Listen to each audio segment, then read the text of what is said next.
Good evening, happy Monday.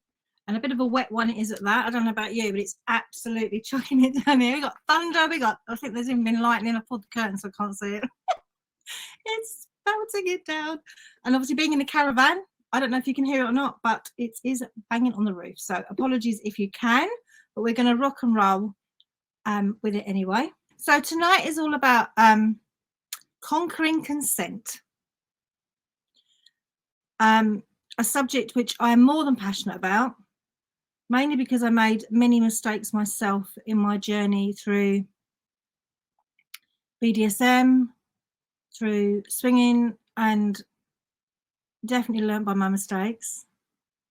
And something that I really think we should be teaching our kids. Boundaries and consent. We should really be teaching our young people how to say yes, no, and maybe. So that's the topic of tonight, conquering boundaries and consent. So as I said, this is something very close to my heart, mainly because it's not taught enough in school. So with my secondary school teacher hat on, there's definitely a lack of this as part of the secondary education system.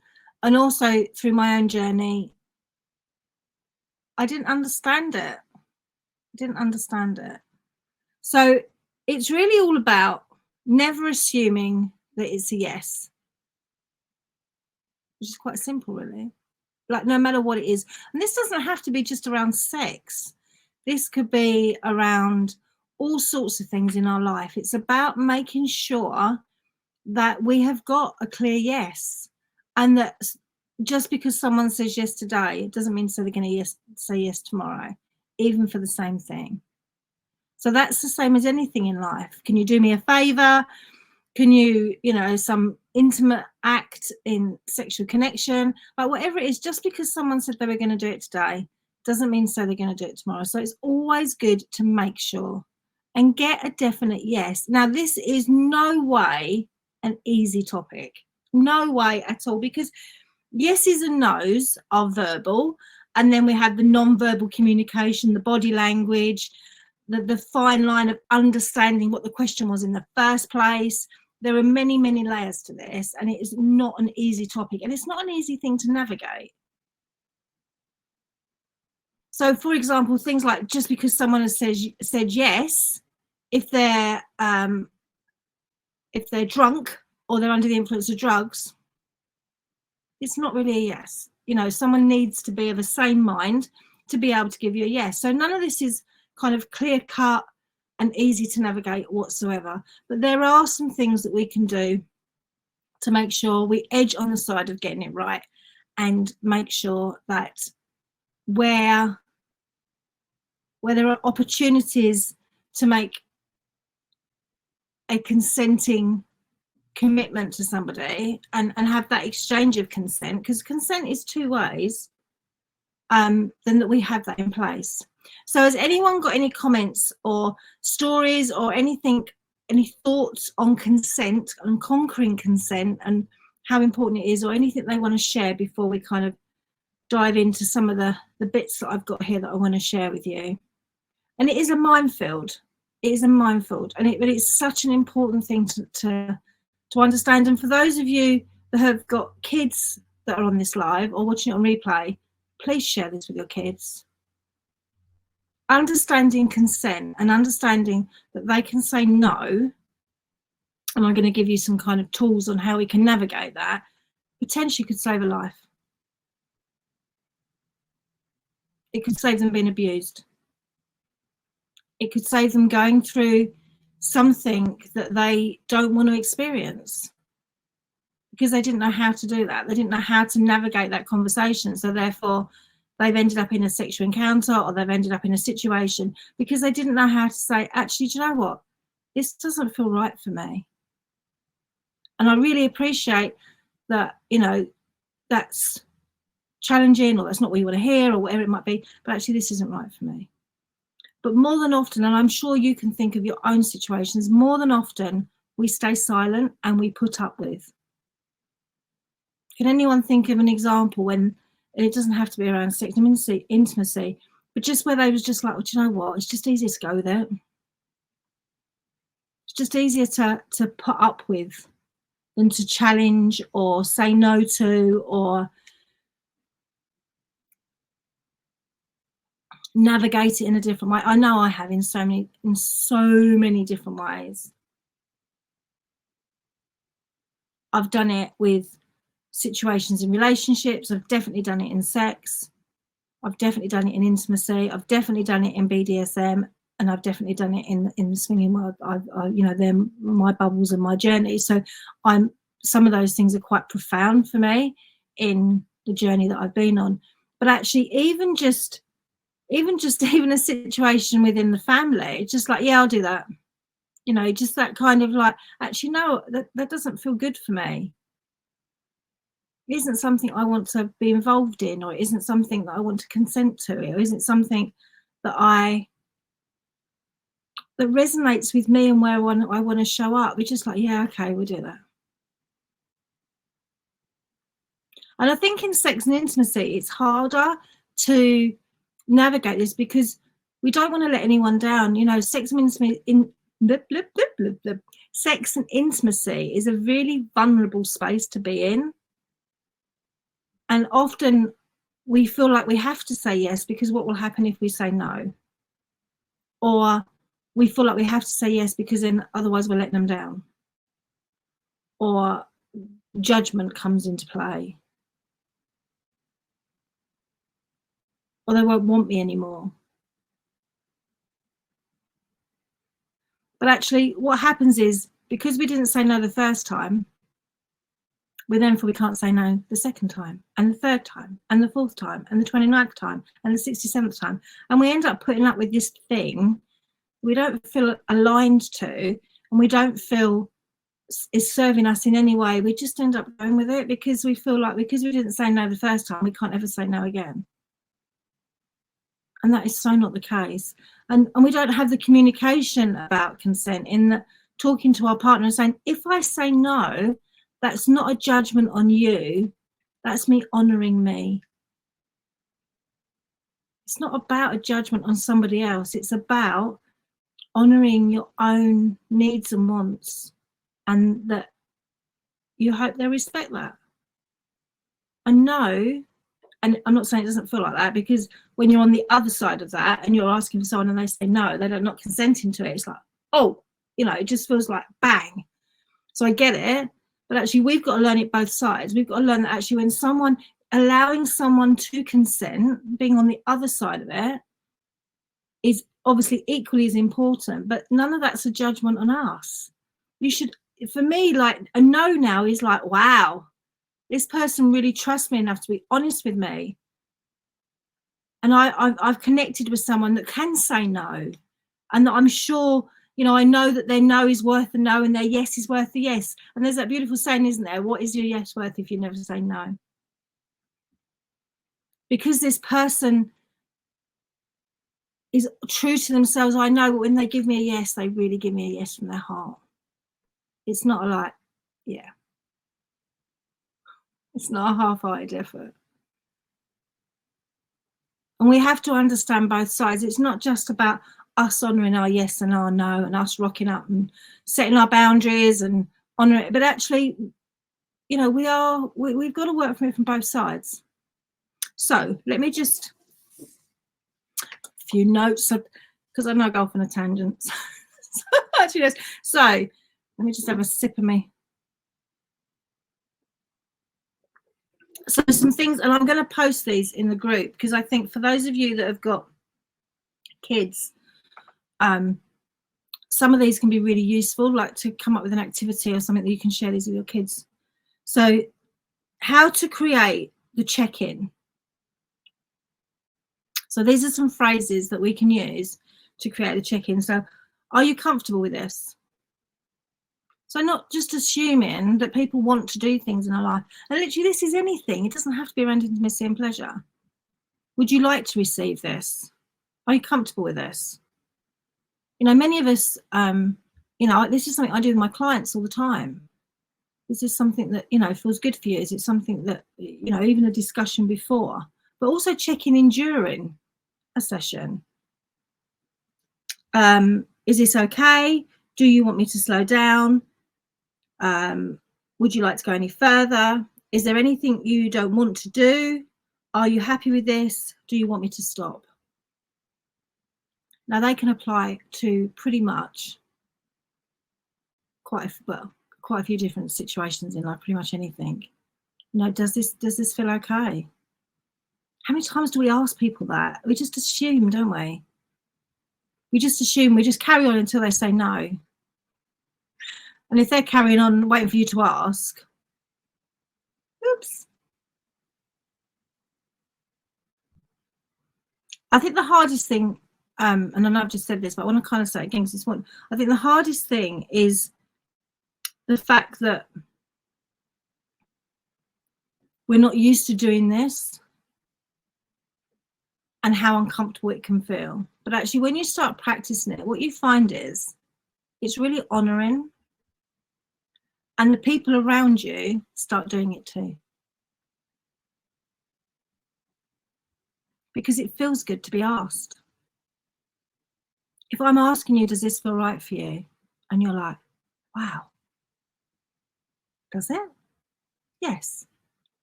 And then they'll do it with somebody else. There's that kind of like, I've been honoured in a choice. I've been honoured and seen. And it's about that never assuming a yes. So we need to make sure we don't have preconceived ideas, particularly, and I'm flagging this one up and putting it out there, the elephant in the room, particularly around gender roles and sexuality and stuff, that we don't assume that because someone is male or female of a particular gender or sexuality, that that's okay. Because it isn't necessarily the case. And I think it's worth, after this live, just thinking about where we all do it, where we do that in life. We just assume that because it's a man or because it's a woman, that that's okay. Or if you're not sure, catch yourself next time you do it. Just be aware of it. Bring it into your awareness and your consciousness. That there are actually no rules about who does what in sex. There's no rules on who does what in intimacy, on who does what in sex. So somewhere on the line, you're going to have to decide and agree and have a conversation, which a lot of us don't have. And I know we've covered this before. A lot of us don't have, because you can't consent unless you have a conversation. You got to have the conversation to get to the point of consent.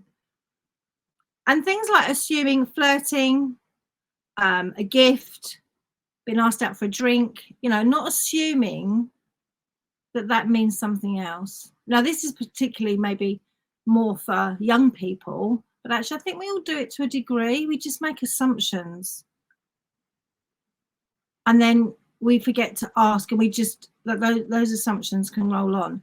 So it's about making sure that we ask the questions and respect the answer. So what we've got here, do you want me to stop is a tough one. All about the timing of the question. Do you want me to stop is a tough one. It's all about the timing of the question. I disagree. Because if you're waiting, you're not honouring your consent in the moment. I'm just putting that back out there. And it might be just the way you've worded it. But if something doesn't feel right for me and I'm going to wait until it might be the right time to say it, is that moment, and I'm just putting this out there as a question, is this moment not have gone? Like, this is a moment to moment thing, that if someone's doing something to my body that doesn't feel good, and I guess it depends on what we're talking about, you know, if it's more of a situation we're not consenting to, where it's something in a time frame, then that's slightly different. But if something's happening to my body and it doesn't feel right, and I'm waiting for the right moment to tell them, how, I'm just putting that out there. My question would be, are you honouring yourself if you're waiting for the right moment? And actually, are you honouring the person if you're waiting for the right moment? And it is difficult. It's so hard. And I think sometimes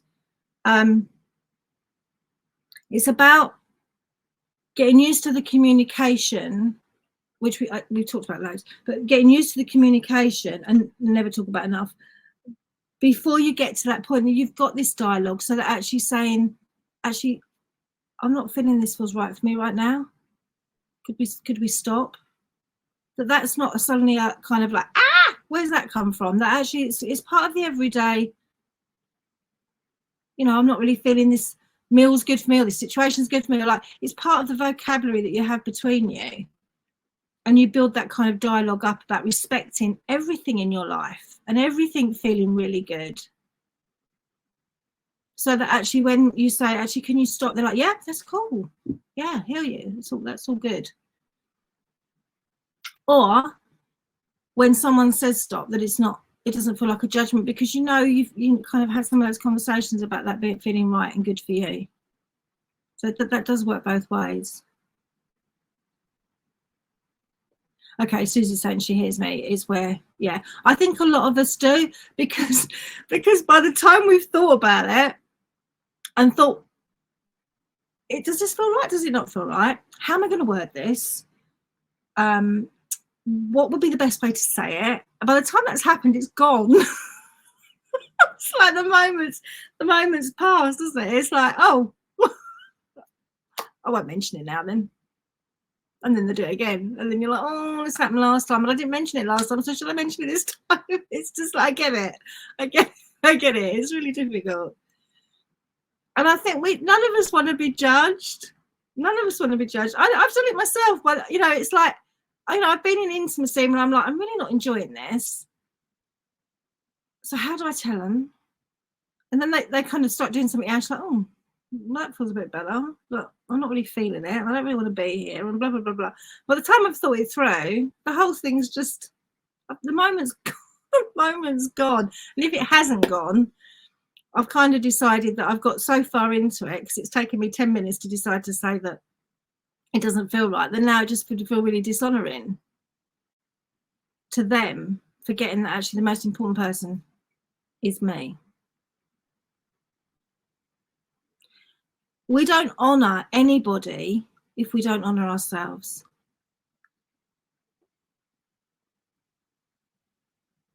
If we're not true to who we are, and we can't be true with ourselves and a partner in moments of intimacy, in the most vulnerable situation, in the most vulnerable yumminess, and actually what happens, it doesn't get us anywhere. This is the start almost of that cycle of ending up doing the same thing over and over again, and you, like 10 years down the line, you're like, I don't even like that, because at nowhere did you say, actually, this doesn't feel right for me.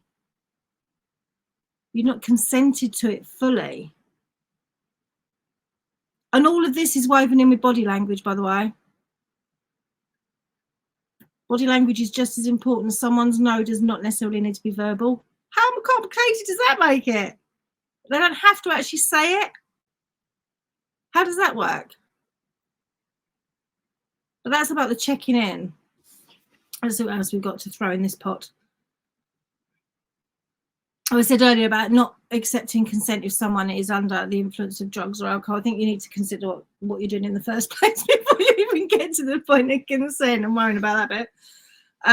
What else have we got? So practicing consent is where both of you have had the communication, and let's go back to the intimacy. Both of you have had the communication. You're excited, you're happy, you're focused. There's no pressure, there's no manipulation. You've both consented to it. Now, something that I often get asked is, actually, by the time we've talked about it, we've kind of gone off the boil. It's like, okay, so you're happy if I do this? All right, if I just touch you there, can I move 2 mils to the right? Are you okay if I move 4 mils to the left? Would you mind if I just move my leg? Would you like, it's like, how does that work? So it's finding that balance, isn't it? Because if you're asking every time you do something or change something, you're asking for consent. But maybe come up with that beautiful frame space that you're going to allow things to unfold. But if it doesn't feel right for you, then we can stop. And if things just don't feel, trusting your gut instinct is really important here. Things don't feel quite right, but actually you ask that person, I've just noticed, you know, there's been a shift. Does this still feel good for you? But also having a voice, you don't have to be asked. You don't have to be asked. Anyone can change their mind, stop, this is what I've just said, and at any moment, and they can choose not to engage any further. You can stop anything at any time. And I think that's the bit that we get tangled up with. And our teens get, our kids get tangled up with. Like, you don't have to do this. But saying no is easier said than done. Everyone is fully conscious. No one's sleepy, drowsy, or drugged. And everyone must agree to the choices that they are making. And consent doesn't just apply that if you've done it once that you'll do it again. I think that's really important. Once you're really comfortable with expressing your boundaries, if this is something you're not very good at, practice at work. Just practice now and again saying, actually, now obviously if your boss has asked you to do 70,000 photocopies and you're like, not really up for that, that's not quite the same thing as consenting, but just like maybe practice in some different spaces about what your yes and your no is. And your maybe, but frame your maybe. It needs to be more than just a maybe. You need to expand, explain, and frame that. But just practice. Actually, Tuesday doesn't feel a very good fit for me. Could we do Wednesday at 3 o'clock? Rather than going, oh, okay, we do Tuesday. Like, just practice some of that boundary stuff, because as you become more confident in setting your boundaries, you'll become more confident with the process of consent.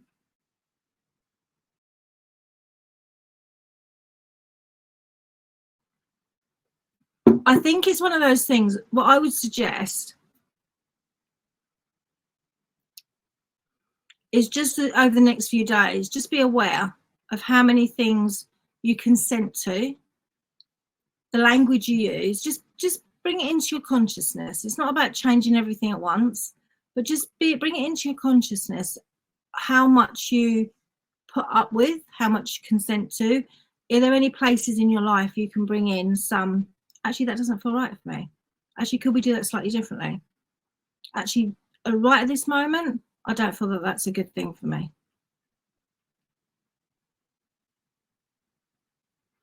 And then you can start kind of playing with it. Rabbit ears are out.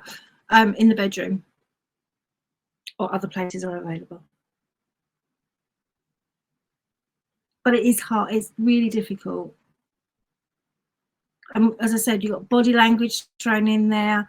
You've got worrying about judgment. But I think if it's a conversation that you can have up front, like, I'm really, you know, you can say, and I have done this actually recently, like, consent and boundaries are really important for me. I don't want to overstep my mark with you as much as I'm sure you don't want to overstep your mark with me. So if we just be really open from the beginning, that actually if there's anything that doesn't feel comfortable for either of us, we're just going to say it without any judgment, because it'd be really nice to honour who we are. It's kind of framing that. That's kind of very tantry type language, but it's just framing that. And then your no's not suddenly a smack in the face that you said no because you don't do no. That's the hard bit, when you never say no and you just put up with everything, sexual or not. And then when you start saying no, people are like, what's going on? This doesn't feel good for me. What does she mean it doesn't feel good for her? She never said anything before. He, she, they, whoever. But when you start practicing and being empowered, people get a bit confused. So be gentle with them and give them, you know, the heads up that I'm really starting to set some boundaries for me and what I consent to. I've decided it's very important. It's something I want to bring in more to my life, and just letting you know that there might be some things I'm going to say no to in a loving way.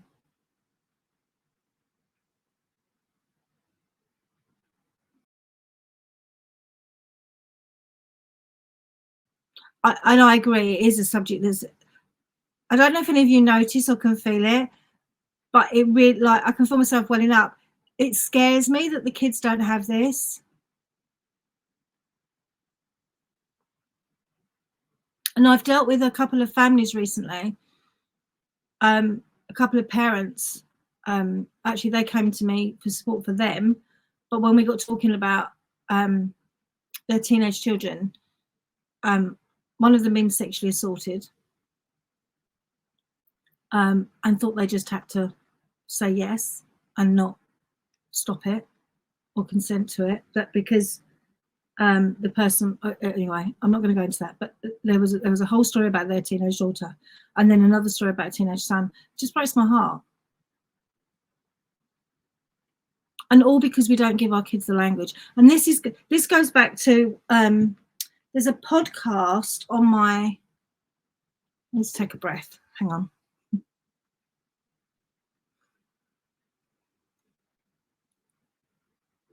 There's a podcast on my media page, which is a parenting podcast.